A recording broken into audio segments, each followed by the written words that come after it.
به خودت میگی این زندگی حق من نیست. باید طلبمو از زندگی بگیرم. مصمم یه برنامه تنظیم میکنی و صبح پر از انگیزه شروع میکنی. اما ظهر نشده به خودت میای و میبینی خالی از انرژی شدی و کلی از کارا مونده. شاید از خودت بپرسی آدمایی مثل وارن بافت، بیل گیتس یا ایلان ماسک چطور میتونن در روز به این همه کار برسن و بعد دست آخرم کلی انرژی داشته باشن. این انرژی از کجا میاد؟ چطور میتونیم انرژی بیشتری داشته باشیم و بهره‌وریمون رو بالا ببریم؟ این دقیقاً چیزیه که اندرو هوبرمن دربارش تحقیقات گسترده‌ای کرده تا ببینه چطور میتونیم سطح انرژی رو در تمام روز حفظ کنیم. تمرکز و خلاقیت و بهره‌وری بیشتری داشته باشیم. استرس و اضطراب رو درمان کنیم و برای ساختن روابط عاطفی پیوندهای عصبی جدیدی در مغزمون بسازیم. که نتیجه این تحقیقات رو به صورت یک طرح روزانه منتشر کرده. من آریا پورمنش از آکادمی ذهن زیبا همراه شما تا ترجمه این طرح روزانه رو به زبانی ساده با شما به اشتراک بذارم تا با بالا بردن سطح آگاهی قدمی در جهت افزایش سلامتی جسم و ذهن برداریم. ممنون میشم با لایک ازم حمایت کنی و با کامنت تیم ما رو از نظراتت آگاه کنی. با زدن سابسکرایبم عضو جمعیت ذهن زیبا بشو. قربون دستت. تو که تا اونجا رفتی. با افتخار حضور خودت اون زنگوله رم بزن تا هر وقت ویدیوی جدید آپلود کردیم صداش در بیاد و یادت بیاره تو یه ذهن زیبا داری.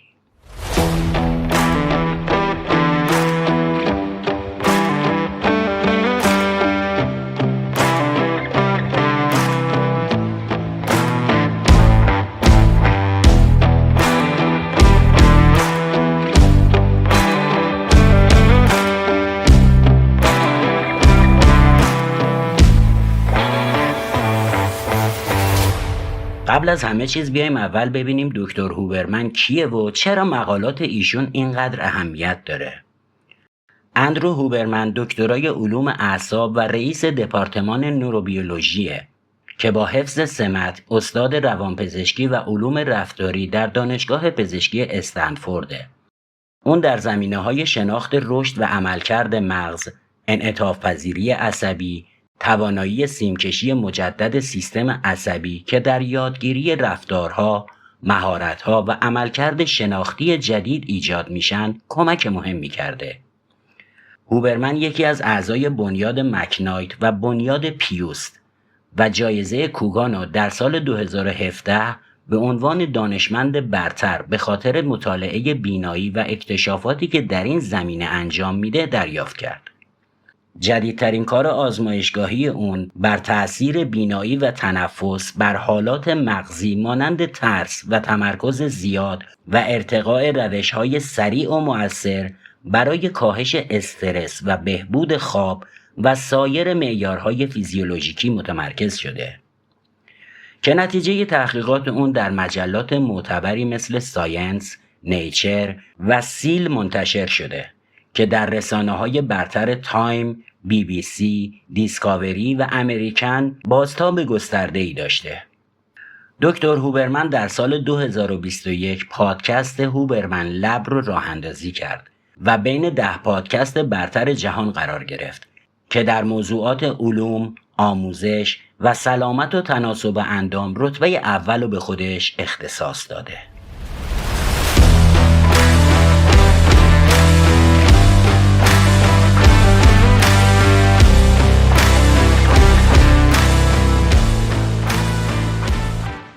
موفقیت نتیجه ساختن عادات کوچیکیه که روزانه شما رو یک قدم به هدفتون نزدیکتر کنه. طبق تحقیقات دکتر هوبرمن اضافه کردن چند عادت ساده در روتین‌های روزانه سطح انرژی و بهره‌وری شما رو برای کل روز افزایش میده.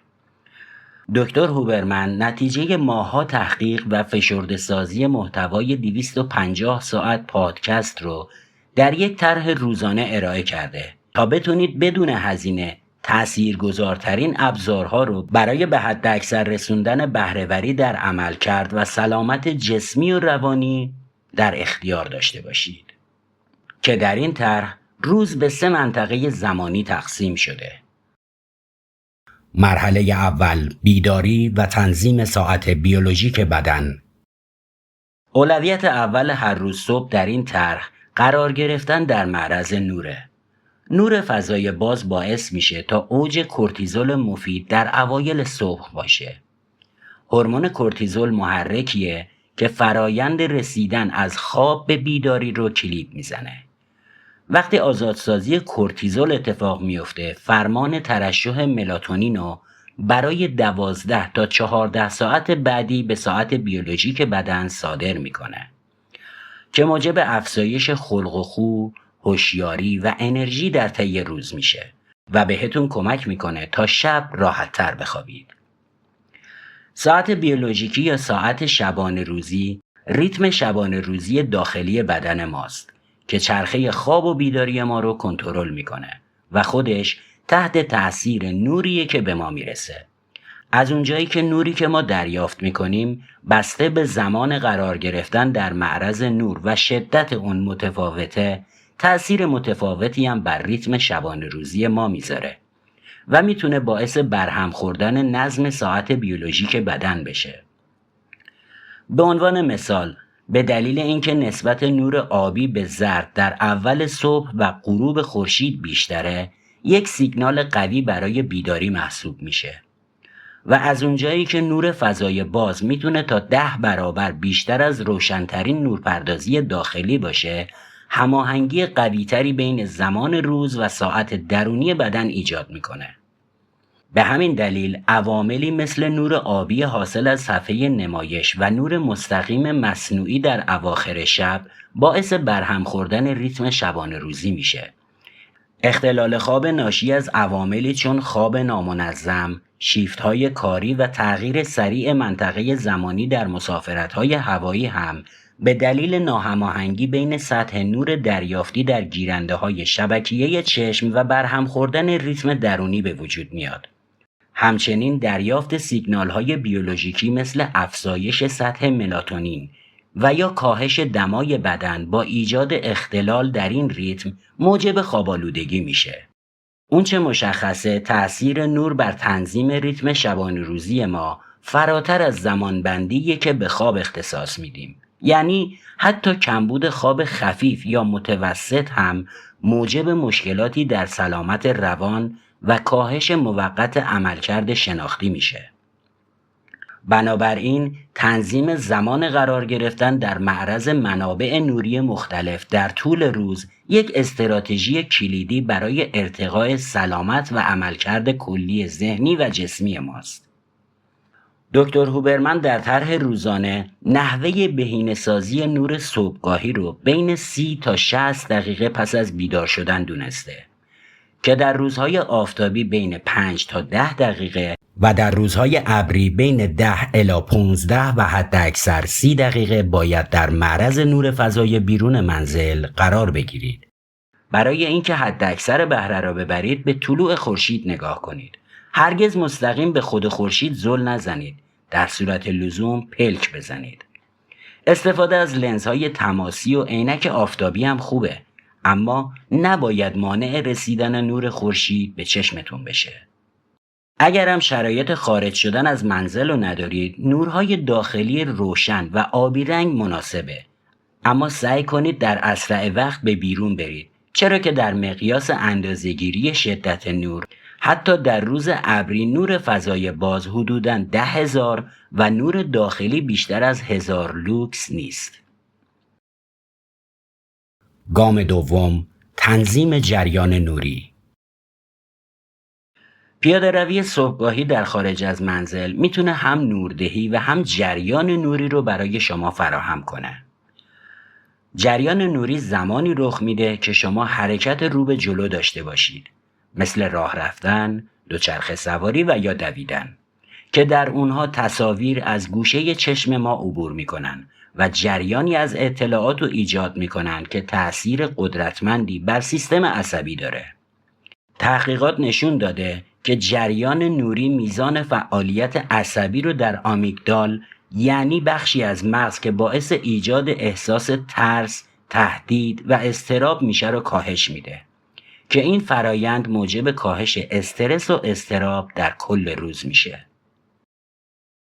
کافئین را به تأخیر بیاندازید و از هیدراتاسیون مناسب اطمینان حاصل کنید. برای کمک به افزایش هوشیاری و جلوگیری از افت انرژی در بعد از ظهر، مصرف کافئین خودتون رو 90 تا 120 دقیقه بعد از بیدار شدن به تأخیر بندازید. اما اگه اول صبح ورزش میکنید، میتونید با خیال راحت قبل از ورزش کافئین بنوشید. هیدراتاسیون بخش مهمی از سلامت و تندرستی کلی بدن انسانه. هیدراتاسیون مناسب به تنظیم دمای بدن، بهبود عملکرد مفاصل، انتقال مواد مغذی به سلولها، دفع سموم، شادابی و تراوت پوست، افزایش عملکرد اندامها، بهبود کیفیت خواب و حتی بهتر شدن خلق و خو کمک میکنه. هیدراتاسیون به معنی توانایی بدن برای جذب آب مورد نیاز یا جایگزین کردن مایعات از دست رفته است.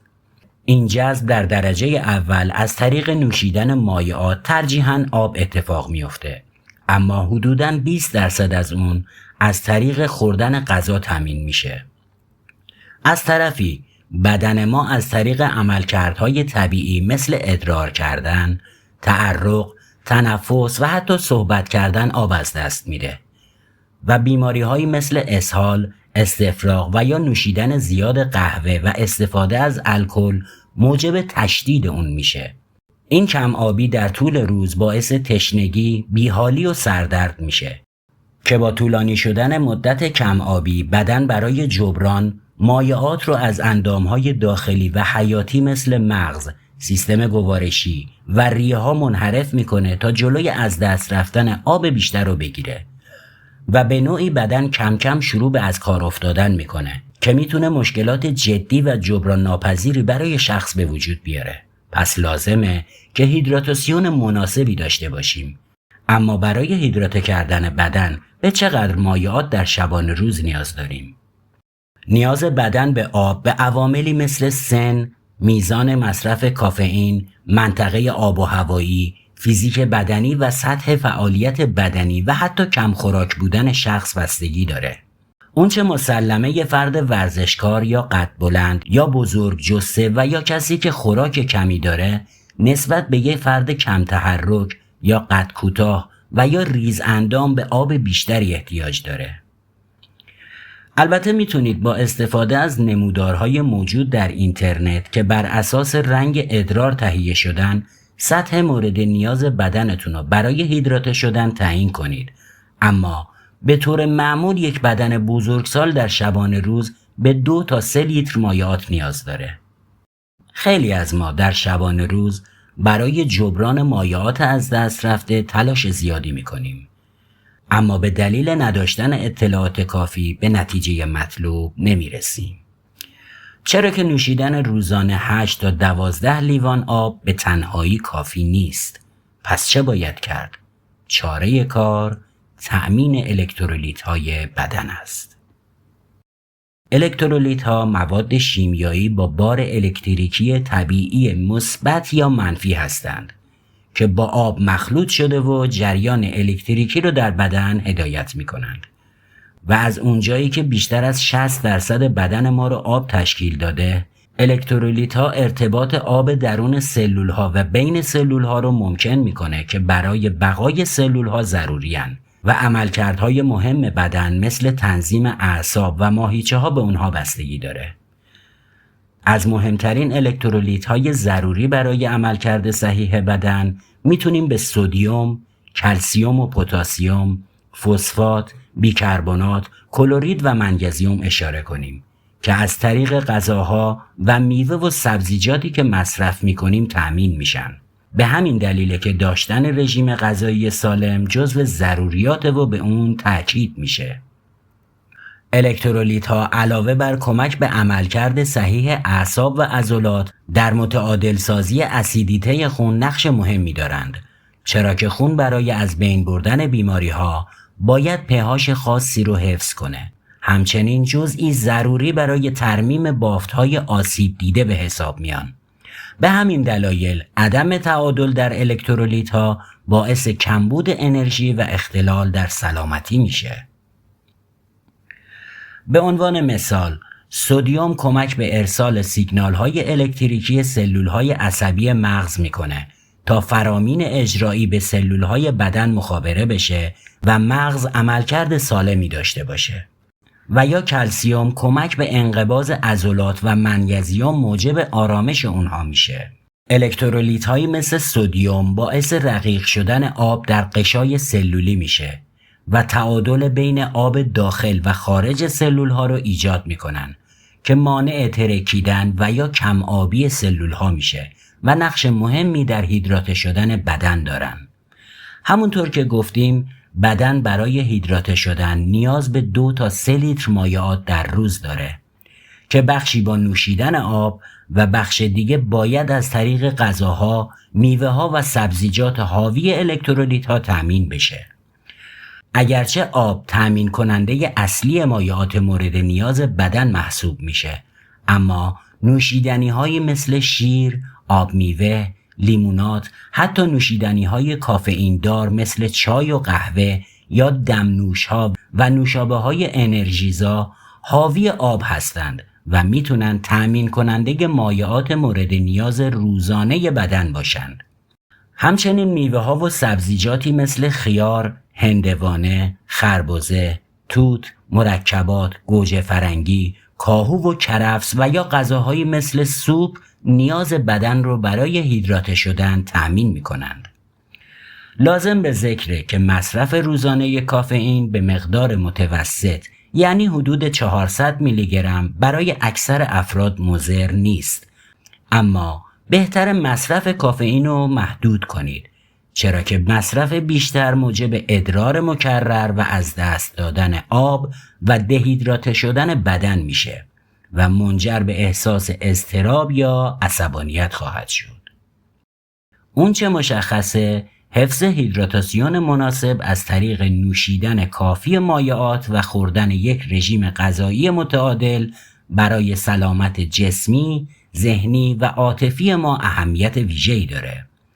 دکتر هوبرمن در طرح روزانه در این دوره صبح نوشیدن 1 لیتر آب که کمی نمک دریا به عنوان الکترولیت به اون اضافه شده رو توصیه میکنه. فقط بالا غیرتاً به خاطر اینکه توی منبع علمی معتبر شنیدین جوگیر نشین و اونقدر نمک بریزین که پدر صاحب بچه رو در بیارین. آکادمی ذهن زیبا. از تنفس برای افزایش انرژی استفاده کنید. گام بعدی در طرح روزانه هوبرمن که بر انجامش در صبح تاکید شده، انجام هایپر وینتیلیشن هستش که سیستم عصبی خودمختار رو به سمت احساس افزایش هوشیاری و افزایش تمرکز سوق میده. هایپر وینتیلیشن یا تهویه بیش از حد زمانی رخ میده که با بالا رفتن سرعت دم و بازدم و یا حجم تنفس دی اکسید کربن بیشتری از بدن دفع بشه که موجب پایین اومدن غلظت دی اکسید کربن محلول در خون، ترشح آدرنالین و در نتیجه افزایش تحریک پذیری عصبی میشه. برای انجام هایپر وینتیلیشن روی یک صندلی بنشینید یا در صورت تمایل دراز بکشید. بعد یک نفس عمیق بکشید که حالت ایدئالش اینه که هوا رو از طریق بینی استنشاق کنید، بعد اجازه بدین هوا از دهان خارج بشه و این کار رو بین 20 تا 25 بار انجام بدین و در بازدم تنفس 25م تمام هوای داخل ریه ها رو از طریق دهان خارج کنید و با شش‌های خالی به مدت 15 ثانیه در آرامش منتظر بمونید. این میشه یه چرخه و این چرخه رو برای 5 دقیقه تکرار کنید. میتونید تایمر گوشی رو روی 5 دقیقه تنظیم کنید. موقع انجام این تمرین انتظار داشته باشید که کمی احساس سوزن شدن یا بیقراری کنید. با این حال در چند دقیقه آینده با افزایش سطح آدرنالین تمرکز و توجه شما به میزان زیادی بهبود پیدا میکنه. فقط توجه داشته باشید اگر مستعد حملات پانیک هستید یا اضطراب بالایی دارید، لطفاً در تمرین این تکنیک احتیاط کنید. در یک محیط امن بشینید و هرگز نزدیک آب تمرین نکنید، چرا که میتونه باعث سیاهی رفتن چشم بشه، به ویژه وقتی حبس تنفس رو به بیش از 30 ثانیه میرسونید. متاسفانه همین دلیل موجب غرق شدن خیلی ها در آبهای کم عمق مثل وان حموم شده. درباره تأثیر تنفس بر سلامت بدن دکتر هوبرمن آزمایش جالبی انجام داده که در اون 4 نوع تنفس رایج و مورد بررسی قرار داده که به خاطر طولانی نشدن ویدیو از چگونگی انجام اونها صرف نظر میکنم. اما اگه دوست داشتید بیشتر بدونید برام کامنت کنید تا یه ویدیو برای آموزش این 4 شیوه تنفس بسازیم. اما اونچه در این آزمایش جالبه نتیجه ای بود که از مقایسه تنفس در مراقبه ذهن آگاهی و روش پیشنهادی دکتر هوبرمن به دست اومد که در روش پیشنهادی دکتر هوبرمن شاهد قابل توجهی در تعداد تنفس و در نتیجه کاهش اضطراب و استرس و همچنین افزایش عاطفه مثبت در طی روز هستیم. بهره‌وری خود را بهینه کنید. بعد از روتین صبحگاهی نوبت به انجام کارهایی میرسه که نیاز به تمرکز بالایی داره. لازمه بدونیم در صبح بهترین زمان برای انجام کارهای سخت ذهنی معمولاً بین 1 تا 4 ساعت بعد از بیدار شدنه و قبل از انجام اون کارها ورزش کردن با شدت متوسط باعث افزایش جریان خون در مغز میشه و میتونه تمرکز و بهره‌وری شما رو بالا ببره. نکته بعدی هم سطح یا بالاتر قرار دادن صفحه نمایش رایانه در مقابل چشمه، چرا که باعث افزایش هوشیاری میشه. اگر هم نیاز به تمرکز دارید از ضربان 2 گوش با فرکانس 40 هرتز استفاده کنید. ضربان 2 گوش نوعی صداست که پالس های متفاوتی برای هر گوش ارائه میکنه. ایجاد تفاوت در اونچه که هر گوش میشنوه و بهش تفاوت‌های زمانی بین شنوایی میگن انواع خاصی از امواج مغزی رو ایجاد میکنه که باعث بهبود عملکرد شناختی در سطح حافظه، بهبود زمان واکنش و بهبود یادآوری کلامی میشه و میتونه مغز رو به حالتهای مختلف آرامش یا هوشیاری برسونه. نویز سفید هم میتونه مؤثر باشه. در غیر این صورت سکوت بهترین ابزار برای افزایش تمرکز خواهد بود. مرحله دوم از ظهر تا عصر. و اما فاز دوم که از ساعت 13 تا 17 در نظر گرفته شده. غذا و هیدراتاسیون خود را بهینه کنید. در این فاز از روز برای جلوگیری از افت انرژی در بعد از ظهر به عنوان نهار کربوهیدرات کمی بخورید. بعد از نهار برای افزایش متابولیسم و تنظیم بیشتر ریتم شبانه روزی بدن خودتون رو در معرض نور قرار بدین که یک پیاده روی کوتاه 5 تا 30 دقیقه‌ای گزینه مناسبی خواهد بود. برای بهینه کردن سطح انرژی خودتون ورزش کنید. ورزش کمک به تنظیم قند خون و ایجاد تعادل در سطح هورمون‌ها میکنه. ایمنی رو بهبود میبخشه و بسته به نوع ورزش میتونه سطح انرژی رو افزایش بده یا ایجاد احساس آرامش کنه.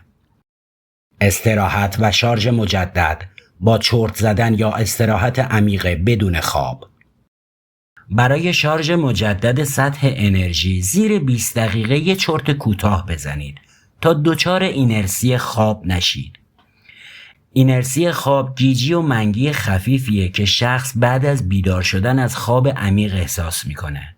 زمانی که چرت زدن شما بیشتر از 20 تا 25 دقیقه باشه، مغز فرصت پیدا میکنه تا وارد چرخه کامل خواب بشه و زمانی که تلاش کنید قبل از کامل شدن چرخه خواب بیدار بشید، با اینکه زمان بیشتری خوابیدین اما باز باعث تحریک پذیری و خستگی در شما میشه.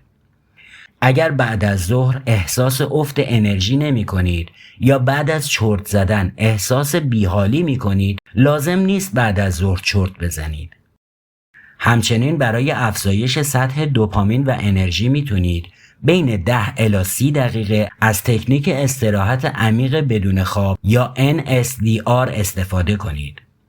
تکنیک NSDR ابداعی دکتر هوبرمن نوعی به آرامش رسیدن بدون اینکه بخوابید.